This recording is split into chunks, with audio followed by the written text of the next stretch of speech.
सभी साथियों का एक बार फिर से YouTube चैनल पर बहुत बहुत स्वागत करते हैं।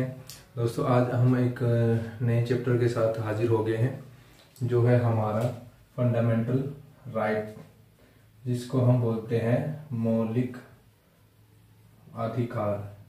संविधान की दृष्टि से दोस्तों ये बहुत ही इम्पोर्टेंट, बहुत ही ज़्यादा इम्पोर्टेंट क्या है चैप्टर होने वाला है। हम अपने अधिकारों के बारे में जानने की कोशिश करेंगे कि कौन सा अधिकार, कौन सा अनुच्छेद कहाँ पर लागू होता है। ठीक है, एक एक करके इन सभी वीडियोस को हम कवर करेंगे और उसके बाद रिवीजन करेंगे। ठीक है, आज हम सिर्फ फंडामेंटल राइट्स या मौलिक अधिकारों के बेस के बारे में थोड़ा समझेंगे। ठीक है, शुरुआत करेंगे कहने का मतलब है। तो पढ़ते हैं मौलिक अधिकार। सबसे पहले दोस्तों हम ये जान लेते हैं कि मौलिक अधिकार क्या है। मौलिक अधिकार दोस्तों, अगर हम बात करें हमारे देश को छोड़कर या किसी भी अदर कंट्री की, वहाँ के डिसिप्लिन और कानून ही क्या है देश को मजबूत बनाते हैं, यानी कि डेवलप करते हैं। कोई भी डेवलप कंट्री आप देख लो, वहाँ का जितना भी कठोर कानून होगा वो कंट्री उतनी ही क्या तेजी से विकास करेगी। ठीक है, मानव अधिकार कुछ हमारे देश में भी लागू होते हैं जिन्हें हमें फॉलो करना पड़ता है और उन्हीं के अनुसार हम कार्य करते हैं।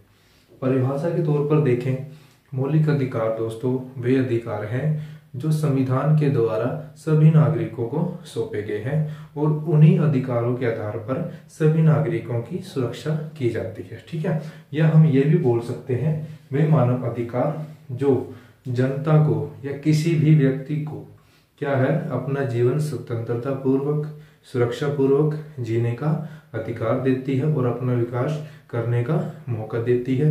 यानी कि अपना विकास आदमी स्वतंत्रता पूर्वक और सुरक्षा पूर्वक कर सकता है। ठीक है, तो आइए हम टॉपिक की तरफ चलते हैं।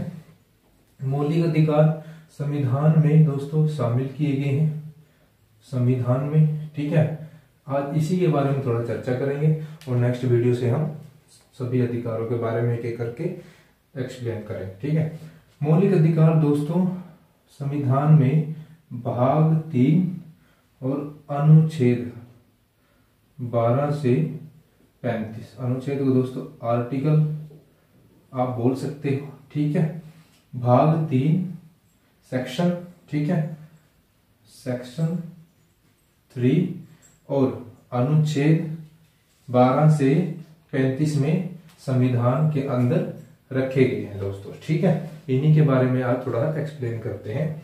दोस्तों जो हमारे मौलिक अधिकार है टोटल 7 थे। कितने थे? 7 हमारे शुरू में क्या थे? मौलिक अधिकार थे। लेकिन कारणवश क्या है, एक अधिकार को मौलिक अधिकारों की कैटेगरी से, लिस्ट से हटा लिया गया, जो है हमारा संपत्ति का अधिकार। संपत्ति का अधिकार दोस्तों किस अनुच्छेद में आता है ये हमें पता होना चाहिए। 31 अनुच्छेद में दोस्तों। कितने में? 31 में। ठीक है, अब कितने हैं? -1, 6 अनुच्छेद, 6 हमारे मौलिक अधिकार अब रह गए हैं दोस्तों। ठीक है, संपत्ति का अधिकार हटाकर दोस्तों अब क्या है, भाग 12 में कर दिया है, 12 भाग में है शामिल। ठीक है, और 300A, इसको पूरा ही पढ़ेंगे। भाग कितना? 12, यहाँ पे हटा के यहाँ लिख दो। भाग 12 300A कानून के तहत, किसके तहत रखा गया है? कानून के तहत संपत्ति के अधिकार को रखा गया है दोस्तों। अब क्या व्यक्ति क्या है, सुप्रीम कोर्ट, उच्च न्यायालय में डायरेक्ट अपील नहीं कर सकता, डायरेक्ट हाजिर नहीं हो सकता। कुछ इश्यू के कारण इसे कानून के तहत रखा गया। ठीक है, अब इसे कानून का अधिकार समझकर माना जाएगा। ठीक है, हमारा जो मौलिक अधिकार है दोस्तों कहाँ से लिए गए वो हम बाद में पढ़ेंगे। इसी में हम एक पॉइंट ऐड करते हैं। संपत्ति के अधिकार में ये दोस्तों 44वां संशोधन हुआ था।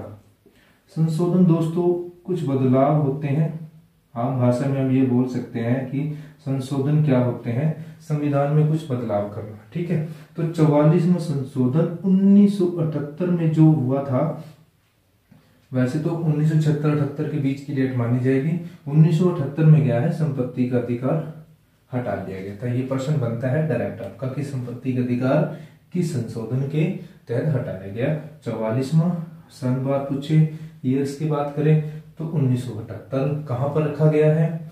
300A भाग 12। बात करते हैं दोस्तों कि हमारा मौलिक अधिकार कहां से लिया गया है। दोस्तों आप हमेशा एक बात याद रखना, इसको दो तरीके से आप याद रख सकते हो। अगर पूछा जाए किस भाग में है, देखो मौलिक को हम 3 शब्द में पढ़ सकते हैं,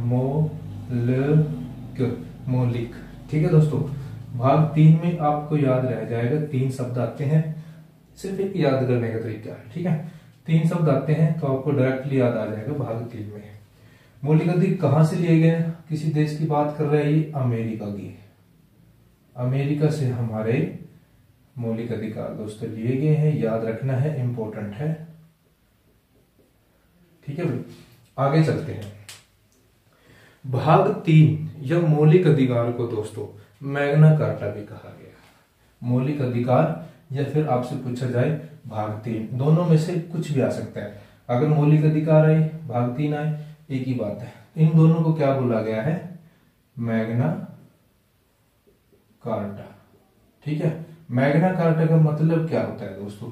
यह एक ब्रिटिश शब्द है, ब्रिटेन से लिया हुआ शब्द है, जो हमें बताता है वहां के लोगों के अधिकारों और स्वतंत्रताओं के बारे में, स्वतंत्रता और अधिकारों के बारे में।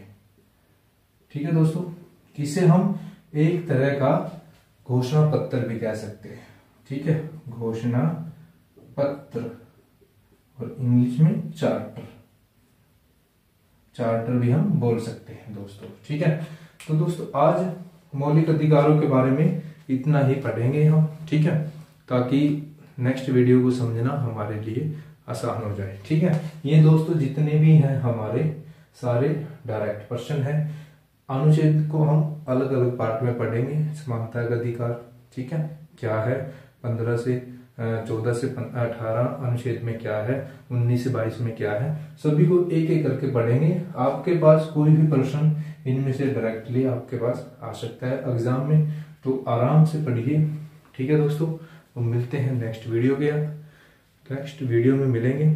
ठीक है, और उसको समझने की कोशिश करेंगे कि समानता का अधिकार क्या है, किस किस दृष्टि से हमें समान समझा जाएगा, किस अनुच्छेद में चर्चा की जाएगी। ठीक है दोस्तों, तो आज के लिए इतना ही है। तो वीडियो अच्छी लगी है तो लाइक का बटन दबा दीजिए और चैनल को सब्सक्राइब कर दीजिए। धन्यवाद, जय हिंद।